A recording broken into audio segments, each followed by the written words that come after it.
آگ کے الاؤ کے اندر اللہ کے خلیل کو پھینک دیا۔ یہی ابراہیم علیہ السلام آگ کے الاؤ کے اندر گلزاروں اور بہاروں کا لطف اٹھانے لگے۔ آگ ٹھنڈی ہو گئی، سلامتی والی ہو گئی، نفع پہنچانے والی ہو گئی، نقصان ختم ہو گیا۔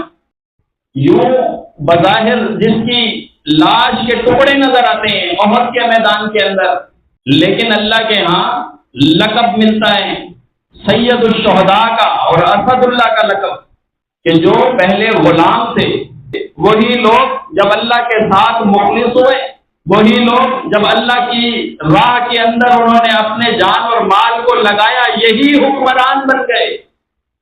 جو ایمان لانے سے پہلے راہ زن تھے، ایمان لے کر آئے، اللہ کے ساتھ کیے وعدے کو نبھانے لگے، ان وعدوں کو پورا کرنے لگے، تو یہی راہ زن راہ بر بن گئے۔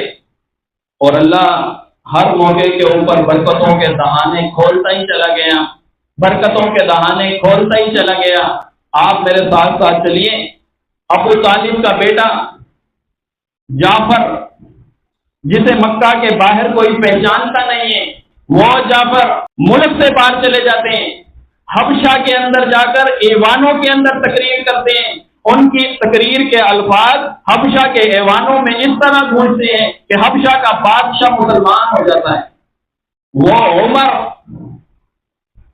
جس کا باپ خطاب اسے زمین پہ الٹا لٹا کے مارا کرتا تھا، اسے اونٹ چلانے نہیں آتے تھے، یہی عمر اللہ کے کیے وعدوں سے جب عہد میں پاسداری میں اس کی سچائی کے پیمانوں کو پورا کرتا ہے، یہی عمر کیسر و کسرا کے اندر لرزہ طاری کر دیتا ہے اور آدھی دنیا کے اوپر حکمران بن جاتا ہے۔